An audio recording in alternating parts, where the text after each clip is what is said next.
Bueno, vamos a empezar la clase de hoy con un recordatorio de lo que hemos hecho. Decimos, estamos demostrando el teorema de existencia y unicidad utilizando las sucesiones de Picard. Debemos demostrar que el problema de valor inicial, dado por el teorema de existencia y unicidad, tiene solución y además es única. Hemos visto que este problema de valor inicial tiene una equivalencia con una ecuación integral, suponiendo que la función f es una función continua. Entonces, vamos a probar de manera indirecta que este problema de valor inicial tiene solución única, demostrando que esta ecuación integral tiene solución única. Lo que hemos hecho hasta ahora es avanzar en la prueba de la existencia de la solución de esta ecuación integral. Para probar la existencia ya hemos demostrado que existe una función y-Aster, así le llamamos, que es solución de la ecuación integral. Además sabemos, o ya demostramos, que esa y-Aster es el límite de una sucesión de funciones de Picard. También sabemos cuál es la forma que tienen esas sucesiones de Picard. Recordemos que están dados en forma iterativa. Iterativa quiere decir que el término n más unésimo se obtiene a partir del término enésimo. Entonces, lo que vamos a ver hoy es que vamos a demostrar que la función límite, esa función y-Aster, es una función continua. Porque eso nos va a permitir garantizar que esta ecuación integral es equivalente a este problema de valor inicial. Una vez que demostremos que esa y-Aster es continua, habremos probado la existencia de la solución.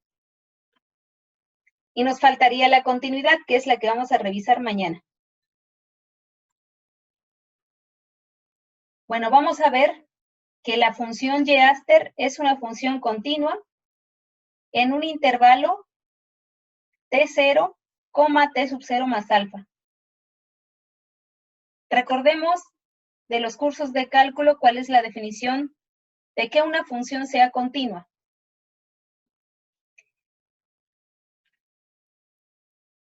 Entonces, para probar que y-Aster es una función continua, debemos demostrar que dado cualquier número positivo épsilon, podemos encontrar un delta mayor que 0, tal que si el valor absoluto de h es menor que delta, entonces el valor absoluto de y-Aster en t más h menos y-Aster en t es menor que épsilon. Esta es la definición de continuidad de la función y-Aster, donde este t que aparece aquí es un punto en el intervalo t sub 0 más alfa. Recordemos que la definición de continuidad se da de manera puntual, o sea, en un punto. Si probamos que es continua en un punto y que ese punto es cualquier punto de un intervalo, entonces habremos probado que la función y-Aster es continua en todo el intervalo. Bueno, vamos a empezar la demostración de que y-Aster es continua. Recordemos qué es lo que queremos demostrar. Para eso vamos a dar un número positivo épsilon. Ese número positivo épsilon debe satisfacer esta desigualdad. Entonces vamos a empezar a trabajar con esta desigualdad y recordemos que el objetivo es encontrar el valor de delta que satisfaga esta condición. Entonces, empezamos con este valor absoluto de esta diferencia y observemos que el valor absoluto de esta diferencia se puede escribir también así, donde aquí hemos sumado dos ceros disfrazados de y sub n en t más h menos y sub n en t más h y sub n de t menos y sub n de t. Esto es exactamente lo mismo que aquí. Donde esta n que aparece acá se elige lo suficientemente grande como para que se cumpla que este resto de esta serie convergente multiplicado por m sobre L sea menor que epsilon sobre 3. Esto siempre se puede hacer, o sea, esta n que aparece aquí siempre existe, porque este resto de la serie convergente siempre tiende a 0 cuando n tiende a infinito. Entonces va a llegar un momento en que este término, en que este resto de la serie sea tan chiquito,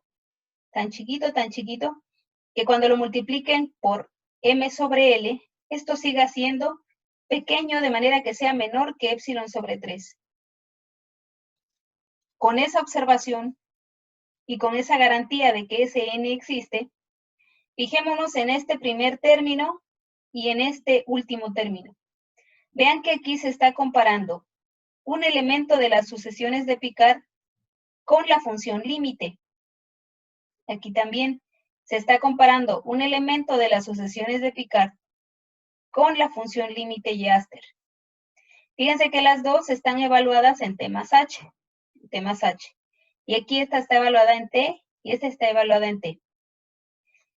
Llamamos la atención en estos términos, en este tercero y este primer término, porque nosotros ya hemos obtenido una desigualdad para cuando tenemos la diferencia entre cualquier elemento de la sucesión de Picard y la función límite. Esa cota o esa desigualdad que ya hemos demostrado es esta que aparece aquí. Dice que el valor absoluto de la diferencia entre Yeaster menos Y sub n, donde esta Y sub n es cualquier elemento de las sucesiones de Picard y Yeaster es la función límite, esta diferencia siempre es menor o igual que m sobre L por este resto. Pero recordemos que ya teníamos en la igualdad anterior que la n que se elige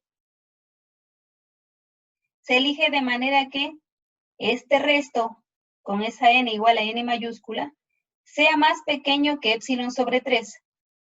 Por lo tanto, cuando aquí en esta desigualdad sustituimos n mayúscula en lugar de esta n, tendríamos que Yeaster en T más H menos Y sub n en T más H va a ser menor o igual que esta serie, y aquí en lugar de esta n va a aparecer n mayúscula, pero esta va a ser menor que epsilon, por lo tanto, este valor absoluto de la diferencia va a ser menor que epsilon sobre 3. Y lo mismo con el otro término, el tercer término. Aquí, el valor absoluto de esta diferencia también va a ser menor que epsilon sobre 3. Y entonces ya tenemos una cota para el primer término y para el último término. Y esto se cumple para toda t menor que t sub 0 más alfa. Y donde esta h que aparece aquí es lo suficientemente pequeña como para que este valor todavía esté en este intervalo. Entonces, hasta aquí tenemos ya una cota para el primero y para el tercer término. Vamos a ver qué es lo que pasa con el segundo. Bueno, para el segundo, nosotros aprovechamos el hecho de que Y sub n de t, o sea, un elemento de las sucesiones de Picard, es una función continua. ¿Por qué? Porque se obtiene como una integral de iteraciones continuas. Por lo tanto, si Y sub n es continua, para esta Y sub n se cumple la definición de continuidad. Es decir, para todo chi mayor que 0, existe un delta 1 mayor que 0, tal que Si ocurre que h, el valor absoluto de h es menor que delta 1, entonces el valor absoluto de esta diferencia es menor que chi. Eso se cumple porque y sub n es una función continua. Bueno, pues entonces tomemos a chi como epsilon sobre 3, porque pues esto se cumple para todo chi, en particular para chi igual a epsilon sobre 3. Entonces, para ese valor de chi, existe un delta 1, vamos a llamar delta 1, tal que se cumple que si el valor absoluto de h es menor que delta 1, entonces el valor absoluto de esta diferencia es menor que epsilon sobre 3. El epsilon sobre 3 que fue cota para el primer término y el tercer término en la igualdad anterior. Así, ¿quién es entonces el delta que estamos buscando? Bueno, el delta que estamos buscando es precisamente este delta 1 que existe porque esa existencia le está garantizando el hecho de que y sub n es continua. Por lo tanto, se cumple que si el valor absoluto de h es menor que delta igual a delta 1, entonces el valor absoluto de y aster en t más h menos y aster en t es menor que epsilon. Este epsilon resulta de sumar el epsilon 3 más epsilon 3 más epsilon 3, que nos da epsilon. Pero esta es la definición de continuidad para la función y aster, debido a que el epsilon fue cualquier epsilon.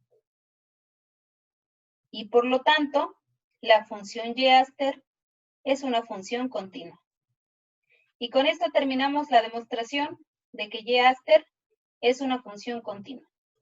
Mañana vamos a probar la unicidad de la solución de la ecuación integral.